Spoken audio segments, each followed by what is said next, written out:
This is none less than Maldives. Modi के action ने लगा दी लंका, तो चीन से कर डाली सबसे बड़ी डिमांड। लक्षद्वीप में जैसे ही हुआ बड़े एयरपोर्ट का ऐलान, मालदीव के उड़ गए होश। लक्षद्वीप में पूरे साजो सामान के साथ दौड़ पड़ा भारत का दोस्त इजराइल। चीन के सामने गिड़गिड़ाने लगे मालदीव के राष्ट्रपति मोहम्मद मुइज्जू। दोस्तों, भारत में बायकॉट मालदीव अभियान के बीच राष्ट्रपति मोहम्मद मुइज्जू चीन की शरण में जा पहुंचे हैं। उन्होंने चीन से मालदीव में और ज्यादा पर्यटकों को भेजने की अपील की है।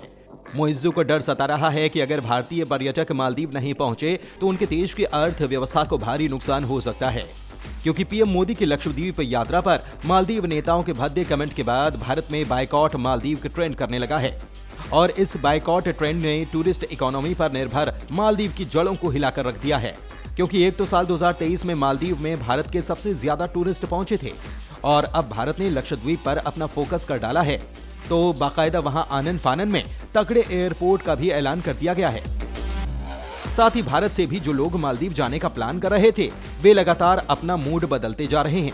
कुल मिलाकर 8000 बुकिंग रद्द की जा चुकी हैं। और दोस्तों, इस बात से मालदीव का राष्ट्रपति मोहम्मद मुइज्जू डर चुका है। उसने भारत को काउंटर करने के लिए चीन से गुहार लगाई है कि चीन मालदीव में अपने टूरिस्ट ज्यादा से ज्यादा भेजे। लेकिन दोस्तों, खुद मालदीव विदेश मंत्रालय के डेटा के मुताबिक साल 2023 में मालदीव पहुंचने वाले चीनी यात्रियों की संख्या 1,87,118 थी, जो कुल पर्यटकों की संख्या का 10% है। मालदीव पहुंचने वाले पर्यटकों में चीन का स्थान तीसरा है, जबकि पिछले कई साल से भारत ही टॉप पर रहा है। हालांकि मालदीव को यकीन है कि चीन उसका भला कर देगा और बाकायदा चीन की अपनी 5 दिवसीय आधिकारिक यात्रा के दूसरे दिन मोहम्मद मुइज्जू ने फुजियान प्रांत में मालदीव बिजनेस फोरम को संबोधित करते हुए चीन को द्वीपीय राष्ट्र का निकटतम सहयोगी भी बता दिया। मालदीव के राष्ट्रपति ने कहा कि चीन हमारे सबसे करीबी सहयोगियों और विकास साझेदारों में से एक है। अपने संबोधन के दौरान उन्होंने 2014 में चीन के राष्ट्रपति शी जिनपिंग की महत्वाकांक्षी बेल्ट एंड रोड इनिशिएटिव यानी कि BRI प्रोजेक्ट की प्रशंसा की और कहा कि उन्होंने यानी कि जिनपिंग ने मालदीव के इतिहास में देखी गई सबसे महत्वपूर्ण बुनियादी ढांचा परियोजनाएं प्रदान की हैं। इस दौरान मुइज्जू ने चीन से ज्यादा संख्या में मालदीव में अपने पर्यटकों को भेजने का आग्रह किया। उन्होंने कहा कि कोविड से पहले चीन के पर्यटक सबसे ज्यादा संख्या में हमारे देश में आते थे और मेरा अनुरोध है कि चीन इस स्थिति को फिर से हासिल करने के लिए प्रयास तेज करे।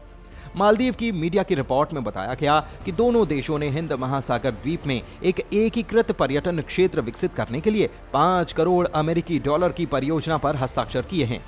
मतलब मालदीव भारत को काउंटर करने के लिए चीन की गोद में जा रहा है। वहीं मोदी सरकार ने आनन फानन में लक्षद्वीप में एक और बड़ा खेल कर दिया है। दोस्तों, मोदी सरकार का लक्षद्वीप को लेकर अलग ही प्लान है।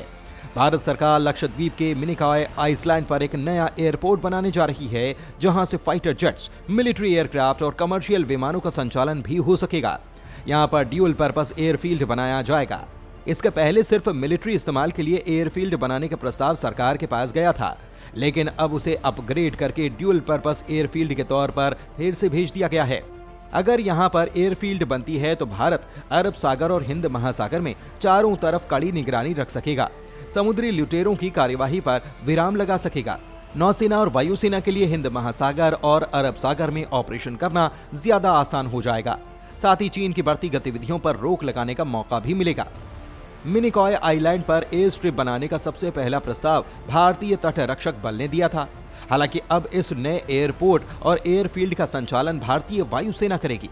लक्षद्वीप के आसपास फिलहाल एक ही एयर स्ट्रिप है और वो अगाती आइलैंड पर है। वहां पर हर तरह के विमान नहीं उतर पाते। अगाती एयर स्ट्रिप 1204 मीटर लंबी और सिर्फ 30 मीटर चौड़ी है। यह एयर स्ट्रिप चारों तरफ से समुद्र के पानी से घिरी हुई है। जिस खतरनाक जगह पर यह है, वहां प्लेन उतारने या टेक ऑफ करने में पायलट्स के भी हाथ पैर कांप जाते हैं। सोशल मीडिया पर लक्षद्वीप के ट्रेंड होते ही प्लेन लैंडिंग के वीडियो भी वायरल हो रहे हैं, जिसमें आप देख सकते हैं कि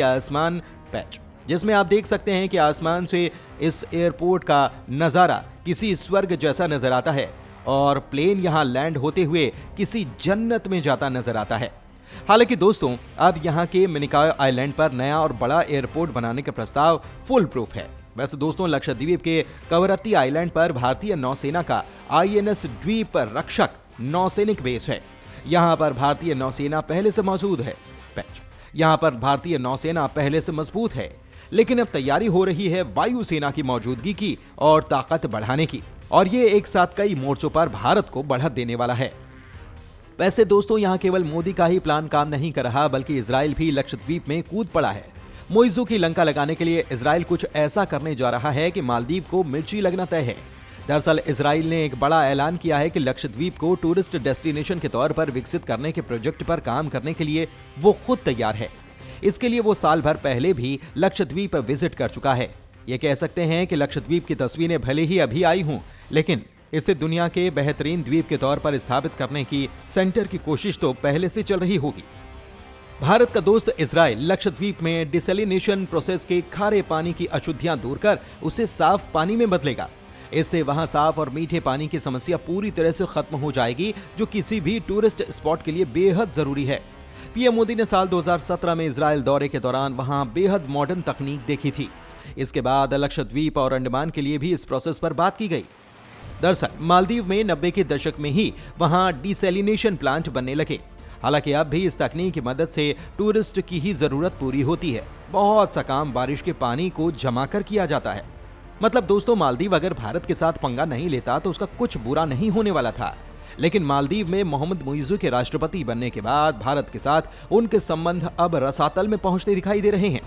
Mohammad Muizzu India out campaign चलाकर सत्ता में आए हैं और आते ही उन्होंने भारत के साथ सभी समझौतों को तोड़ने का काम शुरू कर दिया। चीन के इशारे पर उन्होंने भारत के साथ होने वाले हाइड्रोग्राफिक सर्वे के समझौते को खत्म कर दिया और मुइज़ू अब चीन के साथ ऐसे समझौते पर आगे बढ़ने लगे हैं। इतना ही नहीं, मालदीव का राष्ट्रपति कह चुका है कि भारत अपने सैनिकों को माले से हटाए ताकि उनके देश में लोकतंत्र की रक्षा की जा सके। लेकिन मालदीव के राष्ट्रपति ने जब भारत के खिलाफ जहर उगला, ठीक उसी समय पीएम नरेंद्र मोदी ने मालदीव से सटे भारत के लक्षद्वीप से अद्भुत तस्वीरें शेयर कर मुइज़ू को कड़ा संदेश दे दिया। विशेषज्ञों का कहना है कि पीएम मोदी का मालदीव को अब साफ संदेश है कि भारत को उसकी जरूरत नहीं है। अब पीएम मोदी ने खुद ही लक्षद्वीप को बढ़ावा देने की कमान संभाल ली है। बताया जा रहा है कि लक्षद्वीप के लिए जल्द ही कनेक्टिविटी को सुधारा जाएगा और कई होटल्स भी खोले जाएंगे। इससे भारतीय पर्यटकों को मालदीव जैसी प्राकृतिक सुंदरता भारत में ही देखने को मिलेगी। यह मालदीव के लिए बड़े झटके की तरह होगा, जिसकी अर्थव्यवस्था पर्यटन पर ही काफी हद तक निर्भर करती है। धन्यवाद।